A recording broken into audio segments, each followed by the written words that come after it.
Hey, so this is a 1998 Chevy Tracker. It's a 3-speed automatic. The 3-speed automatic in it is starting to get a little sluggish, chasing a lot of leaks, long time to go into reverse.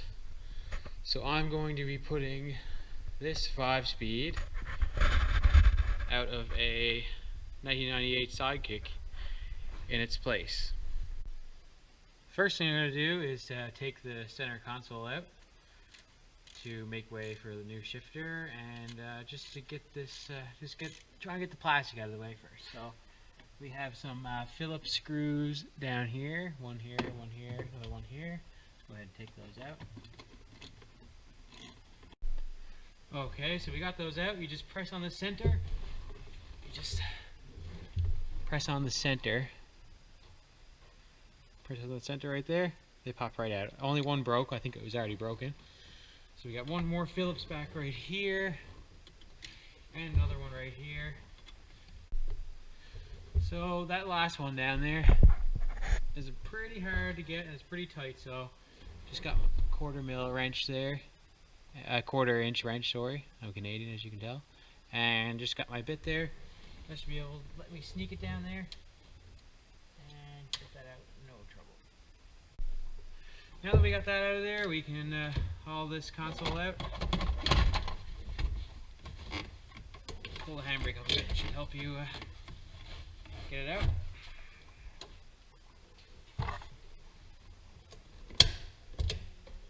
Lots of surprises down here. Toothpaste, lighter, lots of pennies. Haven't used those in a long time. Oh, American pennies, back from her time south of the border. They've been there a good while. Right, and oh, we have to get our shifter as well. It's easier to get that while it's in 4 low, because you can get better access to the Phillips screw that's on the back of the shifter.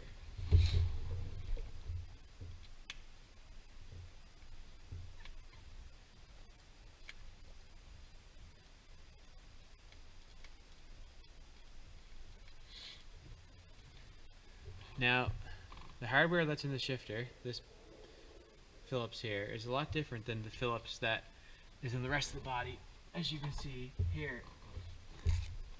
So here's your one that's usually in it.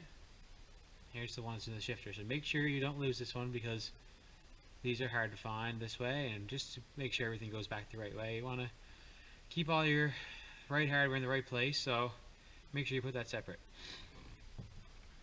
Pull the shifter off. Okay, now that this is loose, we can kind of start to shimmy that off there.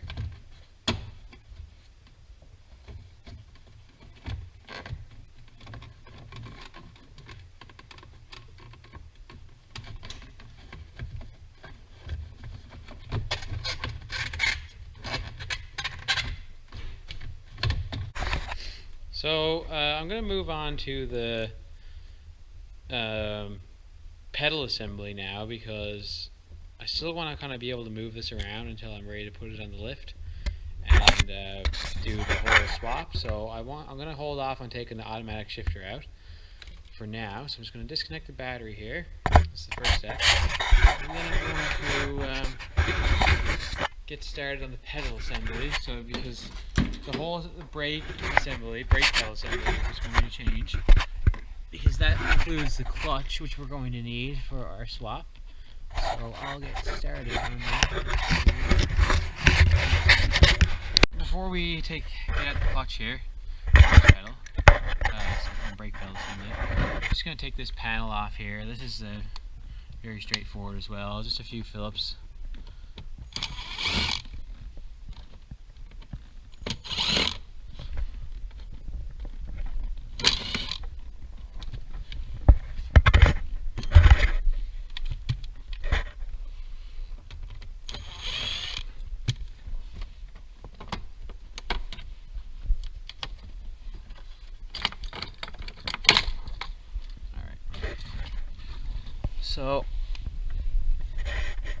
So these are the 4 bolts right here, right above my light, around the steering shaft. Those 4 bolts are out. The next ones we're going to get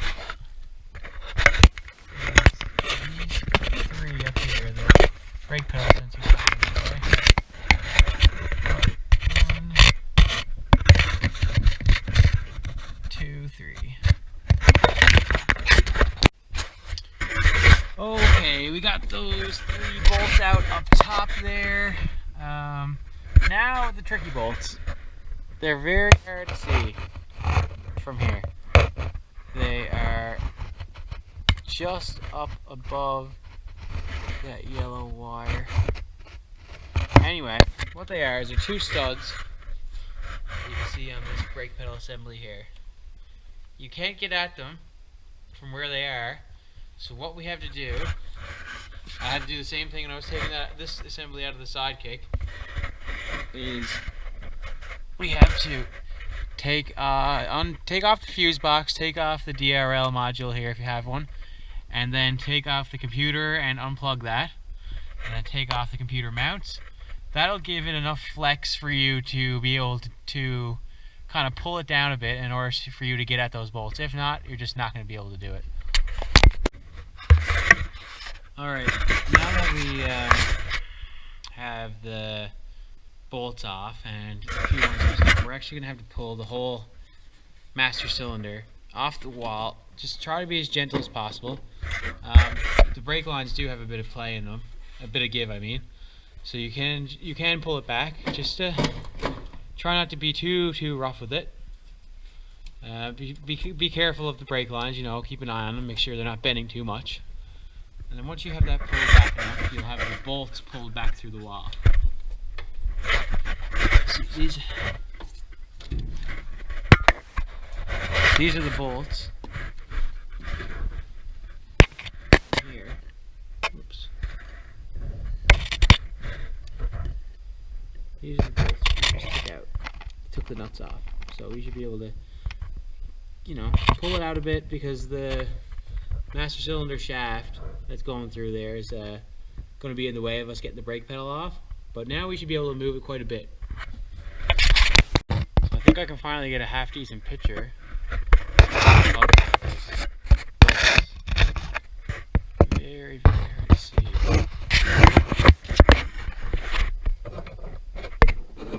You can see the one stud up there. So if you move the brake pedal assembly, you can see that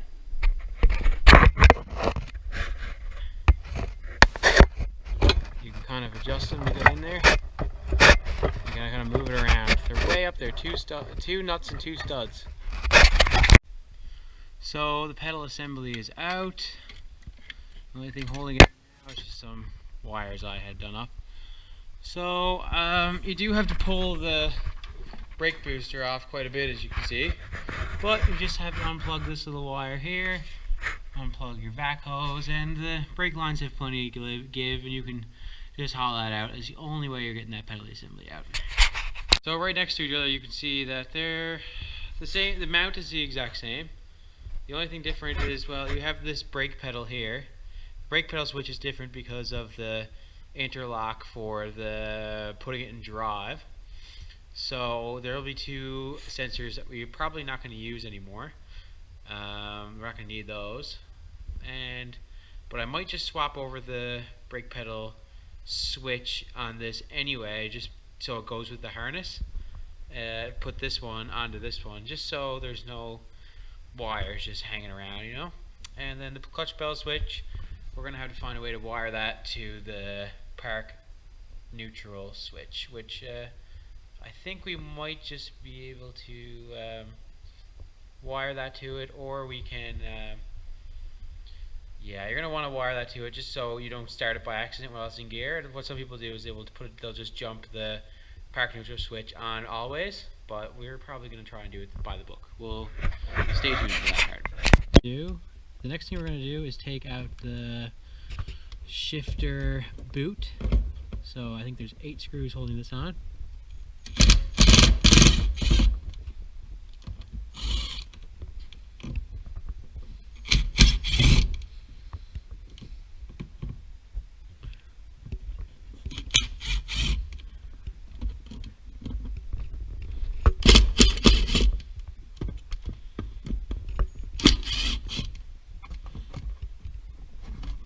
two more up underneath the carpet. They're a little harder to get at.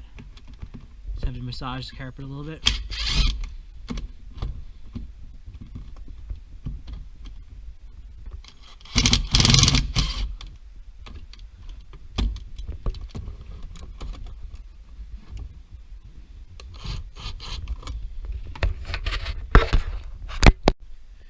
Now that you have your 8 bolts, you can, your 8 screws, you can take this plate off here.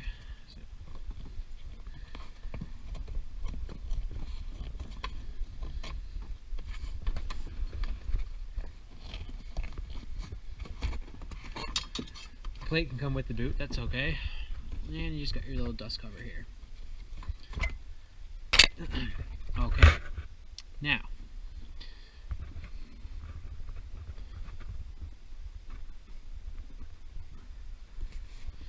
the shifter has a band on it. As you can see here, that little bit of silver, that'll need to be taken off. So I'm going to go ahead and put the shifter in neutral. The little band is right here. Stick your pliers inside of it, pull the band off there. Now it's nice and loose. Shimmy it up over the top. And pull your boot off. Wow, this boot is actually not broken. One of the first ones I've ever seen not broken. Actually, you know what? It's probably going to be easiest to take the shifter out if it's in four-wheel drive, because you want to make sure it's somewhat in the center. So now all you do, you push that down, turn it just a smidge counterclockwise, and the shifter comes right out.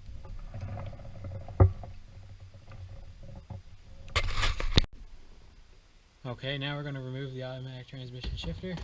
12mm bolts, 4 of them to hold the base on.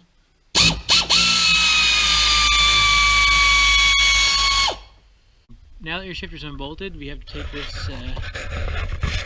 take this clip off right here that holds the cable onto the housing. We're going to take this pin out. This little cotter pin here that holds the cable on this end. This is similar to a flex line clip here. Then we have 2 electrical connectors here, one, the blue one and that yellow one. And then we have this little cable to pop off here. The brace, the throttle body, or the intake manifold. I got the top 2 from up there. I'm gonna get the bottom one here, and that'll help us get at the starting motor easier because it's in a bit of a tough spot. It's pretty hard to get out if you don't take it out of the way. So the bottom starter bolt, we are going to get from the bottom here with 12mm. Go ahead and take that off. You're not probably be able to see very well, but on the back side of the starter, I have a quarter drive ratchet and 12mm. On the front, I have this contraption just because it gave me the perfect amount of length. It's a 1/2 inch ratchet, 1/2 inch to 3/4, 1/2 inch to 3/8, 3/8 to 1/2 inch, and then a 1/2 inch socket. I'm getting desperate here, so this is what it took. So anyway, finally got it loose. I'm just going to spin the rest out by hand. And the same as last time, the starter has been the most difficult thing so far. You see, if you got any bit of rust or anything on those bolts, you're in a very, very bad time. But it's done, and on to the next thing. Alright, now we can go ahead and take off the drive shaft. So stick a 14 wrench on the nut and a 14 socket on the head. You want it to be a new. Cut the drive shafts out. Make sure you drain the transfer case before you take the drive shafts out, or it will spill out. Alright, I have the transfer case secured with this stand here. And I'm going to go ahead and take the bolts out of this cross member now that it's supported. Alright, taking the exhaust bolts out now so we can move that out of the way of the automatic transmission pan. before we can take the cross member out, we also have to take the exhaust out. So we have to get these hangers here, and another one back here, and another one right here. Alright, I'm going to take the whole exhaust out because these bolts are too loose. Alright, just went ahead and took the whole exhaust out. Got it out of the way. Got the cross member taken out, all 14mm bolts. Front drive shaft taken out, back drive shaft taken out. So making sure it's supported. This here. And the only thing left now is to grab that speedo cable. Go ahead and just twist that out. Probably need a wrench. Okay, we got this bolt up here loosened. Now we gotta get the one on the other side. Here. Doing both of them from the bottom. Alright, gonna go ahead and pull the dipstick out now. There's one 12mm bolt holding it on. That is the same one that has the hook on it for hoisting. So you can just go ahead and just pull that out there. There's a couple clips holding on too, but you can overcome those with some force.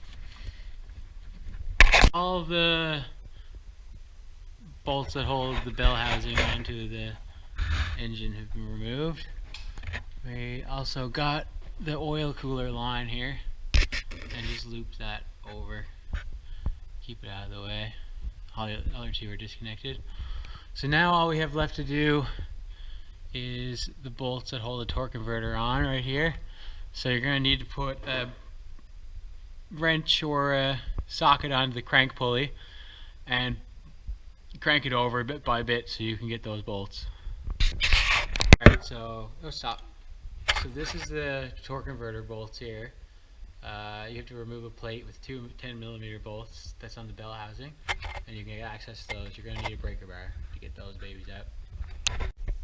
You have to remove the kickdown cable, that's the lower cable on the throttle body. Alright, we took the transmission range sensor off here, got our kickdown cable off, oil lines disconnected. Now we're just going to position the transmission jack under kind of the bell housing in the pan to give us some room for the stand here while we get situated. And we kind of got to be picky where we're going because we got this base plate here. Okay, if you remember this automatic transmission cable, this is what we've been held up on for an hour trying to get it out. Look at the actual gouge in the floor from us prying on it. That's the only thing holding this in right now. Get that right there. Two 12mm bolts. Take that out and it should slide right out. Okay, so went ahead and put the new throw bearing on. I forgot to film that, but basically there's a little tab right here. See that little tab there? You need to put the throw bearing onto that. What you do is just push the handle in, and you can get it around that way. There's a video on YouTube of a guy doing a samurai. The clutch goes on the same way, so I checked that video out if you have any questions about that. Got the pilot bearing put in, just put some nice high quality grease on that and hammered it in with a 19mm socket. Now I'm going to go ahead and torque these 6 flywheel bolts down to 56 foot-pounds. Okay, I got my pressure plate just laid up here now. Slide up the dowels with these holes here. Put in a couple bolts at your finger there. Looked at a few videos. Make sure the clutch plate has the side with the springs, the side that's jutting out on the clutch plate outwards, and then make sure your clutch alignment tool can slide in easily. Then you can go ahead and crank those babies down to 20 foot-pounds. I'm going to go ahead and put some of this stuff on it as well, just because the lock washers are a bit squat. The alignment tool in to hold the clutch plate in place first. This makes it a little easier that way than trying to juggle that and the pressure plate. Another rookie mistake, make sure your spacer plate for your starting motor that you can see the corner of right here is on before you try and put your transmission up, because I'm trying to put the transmission up now, as you can see, and we had that on the transmission side, so it was there's a little cross brace going across, and that was hitting the pressure plate, and yeah, so we managed to sneak it on behind the flywheel, so I think we're going to be okay now. So we're going to go ahead and try and position this into where it's supposed to be. Alright, got it mated there now. Had a little bit of a trouble getting the input shaft put in, but what I did is I just turned my hand just a little bit back and forth and it popped right in. Nothing to it. The 5-speed shifter is a little bit further over to one side, so now in order to get the cross member back in, everything bolted together, we're going to have to make a little cut in the floor there. Probably going to cut a little bit right here, then a little bit right here, and kind of just peel it back up a bit until we have enough space, and then go from there. Made some access for the shifter here now. Had some unfortunate collateral damage, but this little nub here, this is what you got to make room for mostly, so you have to cut around that. Unfortunately, cut my friggin' airbag wire with the grinder as I was doing it.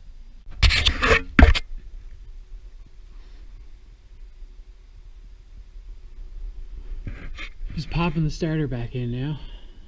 The power bolt hole you can see here. Right here. There it is. And that line of light. That one's pretty easy to get in. That's 12mm. Just ratchet that in first so you get the starter stabilized. Then up above you have that ground strap and a nut and a bolt up there. They're a little tricky to get, but you just kind of fiddle around with them. I tried it from the top, tried it from the bottom. I'm going to go with the bottom, a little bit easier. And thread that on, and then you'll have your starter in. Alright, so I got the clutch cable in there. This is a hole that's already existing in the firewall, which is convenient. And just make sure you keep all the little things like that come with it, like for example just one of the clips. Just make sure, like, there's a lot of things you need a donor for, like this little clip here and this little guy. I mean, like, I don't know where you buy that if you didn't have a donor, and it already has a spot for it on the strut tower there. You just get one of your many 10mm flange bolts that come out of pretty much everywhere on these things. Just bolt it in with that. So then you'll route the cable down. I got the upper part done. So you do that there. You make sure it goes on the down next to the power steering pump there, just between the hoses and the pulley. On the inside.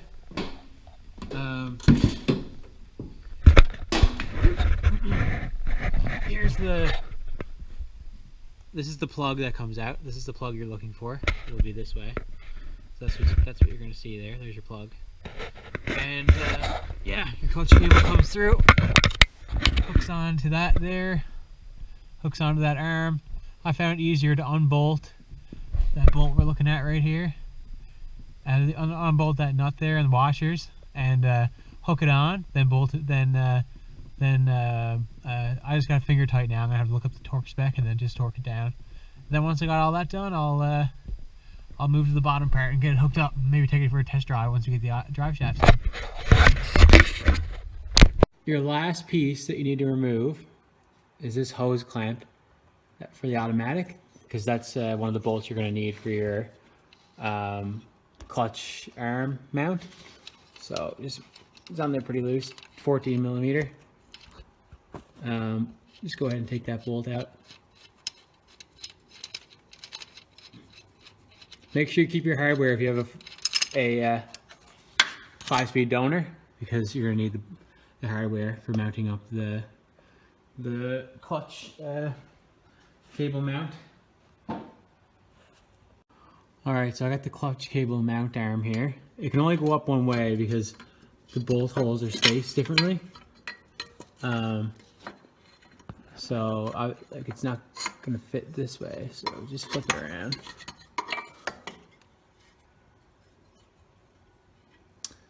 And there you go. It's going to go on there just like that. Can't really see because my hand is there, but it's going to go up there this way. And you're going to use the 4 14mm bolts to hold it back in. I'm not going to put it in there yet. Just going to go ahead and maybe clean this up a bit first and maybe give it a shot of paint. And so, got the free play taken up in that there, so there's not much free play in that now. Got the clutch cable ran the same way it was. I took a video before I took the the donor part. So you got one of your hooks is here, goes in the bottom of the alternator, goes along, pop it in the, just go ahead and pop it in the bottom of the rad there, like this. Stick that in the little area. Awfully close to that that pulley though. We'll have to adjust that somehow. Yeah, so you just route it the best way you can. Definitely need to get it away from that pulley, but we'll get that from. Just throwing the exhaust back up now. Don't forget your oxygen sensor here. Bolting everything back up this way. Next will be the drive shafts.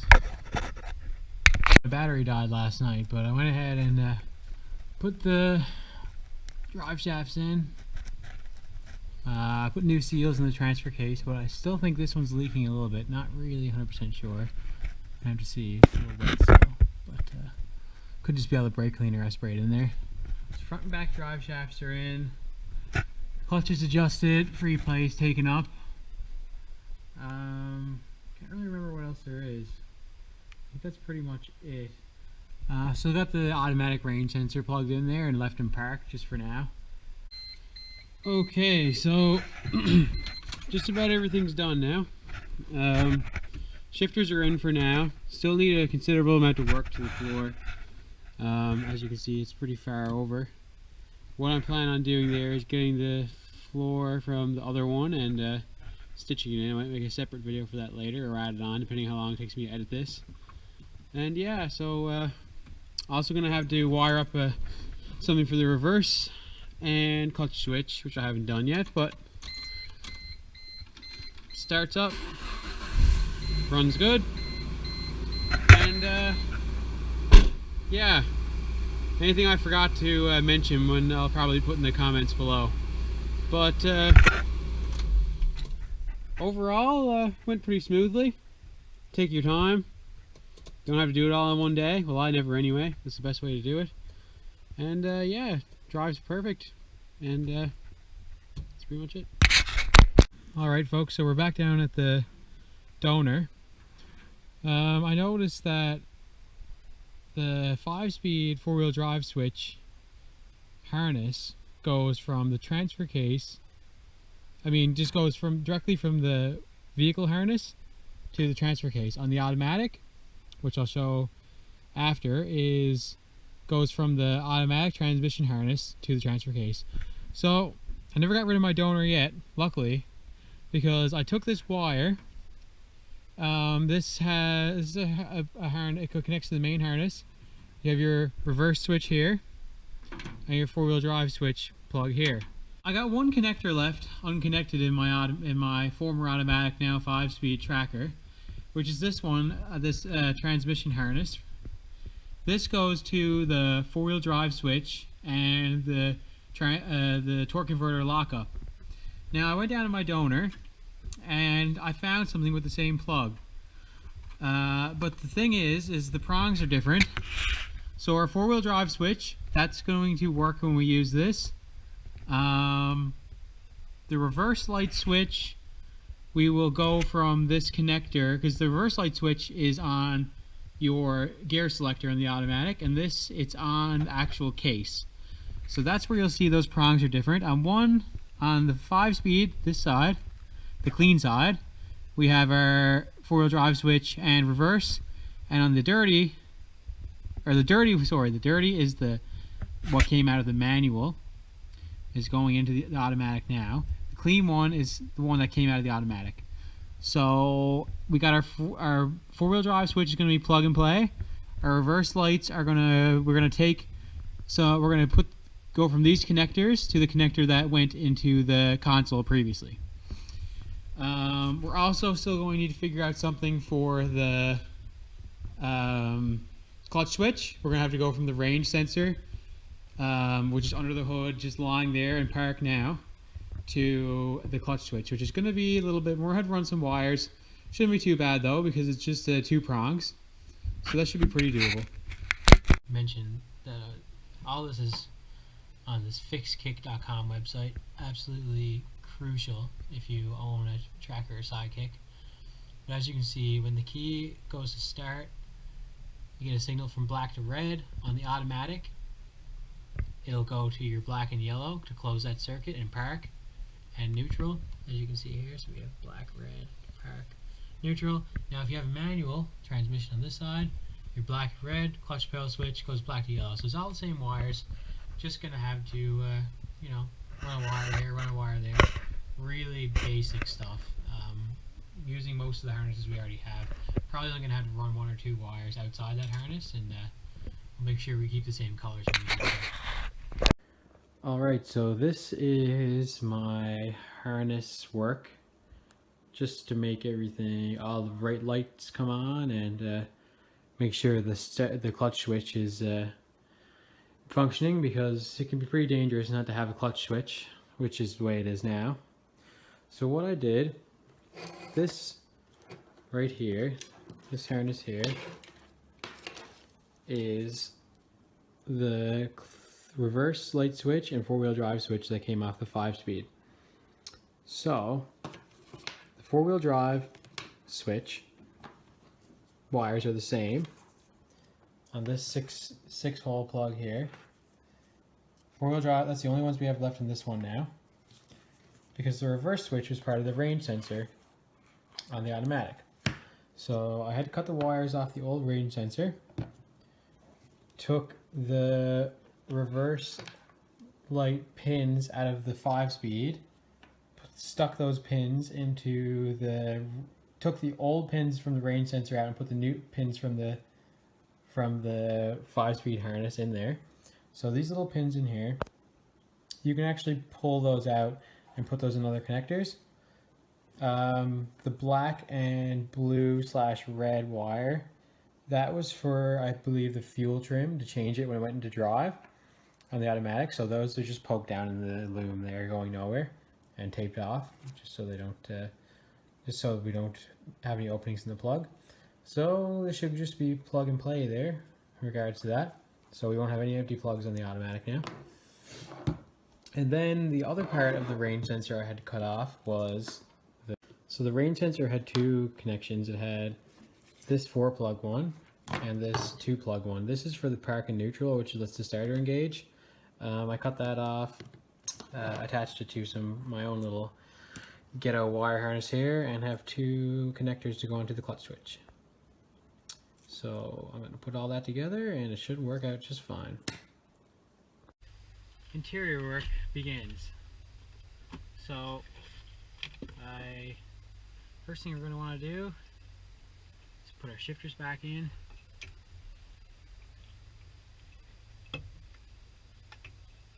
Sorry we lost some detail on a lot of the wiring stuff and small steps. It's been getting a little frustrating between losing files and just overall just patience. So it's been a long time coming. So you just pop it down in there, give it a quarter turn or so clockwise. There you go. Make sure you get your boot cover, your boot clip.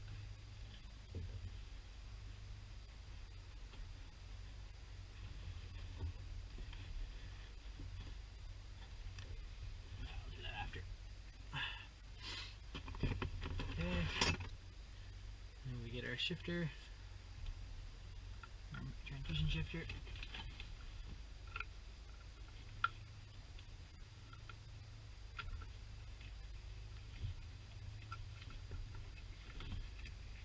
I had to get a new one of these because my shifter was broken.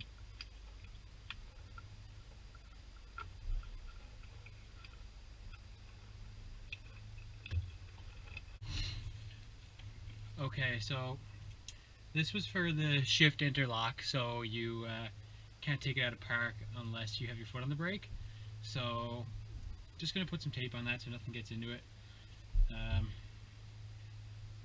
You're not going to need that now. Can't think of any good use for it because there's no park anymore, so we'll just put a bit of tape on that and poke it out of the way. This here That's the light for the shifter.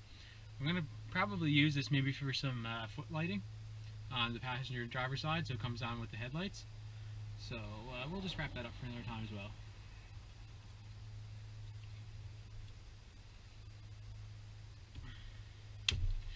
This here is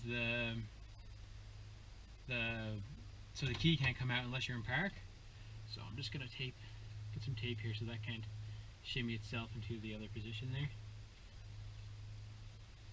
Just put some tape to kind of jam it into the park position, which is fully extended. Just gonna get my key here, make sure. Yep, that's right. So we'll just wrap that up.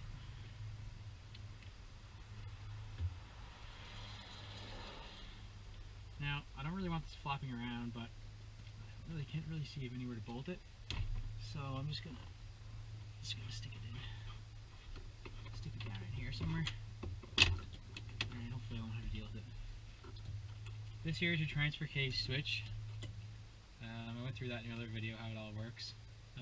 One thing I did do though is the switch for the transfer case and the switch for reverse. The four-wheel drive switch for the transfer case and the switch for reverse on the transmission are the same. The reverse transmission switch actually wasn't working, so I just took one out of an old transfer case I had. Works perfect. Wire's a little bit shorter, so you have to kind of give and take a little bit, but works out fine. So I finally figured out how these boots work. I got this mat cut here. This will kind of keep the noise down and keep the water out. Unfortunately, I cut it a little bit too small, so I'm having to make a new one, but I'll just slap this together for the sake of the video. So this boot here, this small boot, this goes on the floor. This floor is what I cut out of the old one, the donor. So you slide that over here. Slide that over the shifter.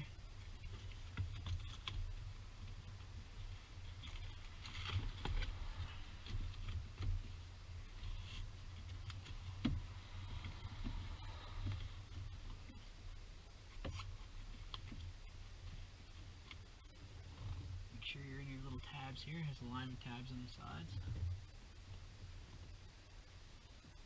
And this should kind of straighten everything up for you to bolt it down decently.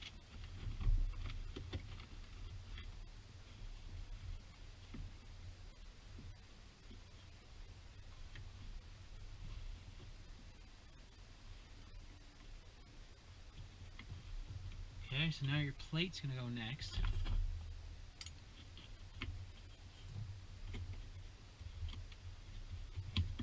Okay. So then you pop your 10mm holes in here. I'm not going to do it right now for the video, so I just want to make sure everything lines up. And you got your console.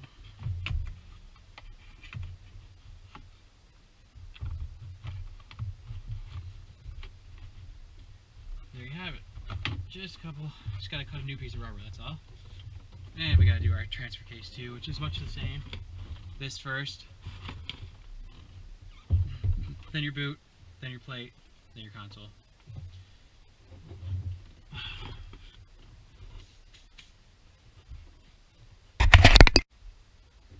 So I got the boots put back on, the inner boots anyway. This is the stuff you need down before you put your interior back on.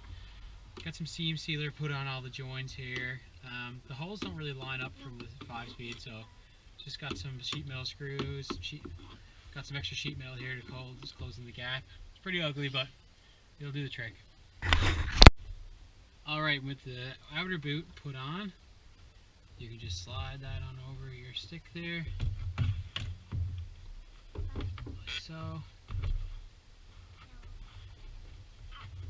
And it's pretty good. Just kind of got to get it underneath each boot here, underneath the transfer case. That right, Penny? Yeah.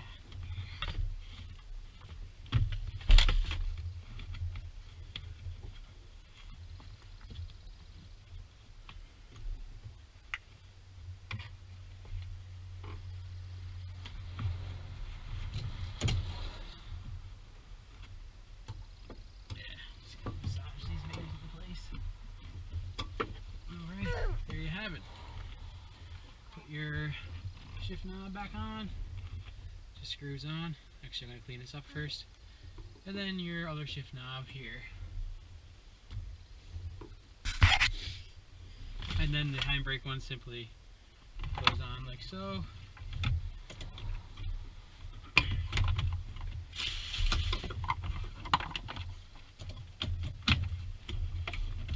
And all the screws are the same. Reversive removal from the beginning of the video. And your interior work is pretty well done. Don't forget your special screw for the transfer case though.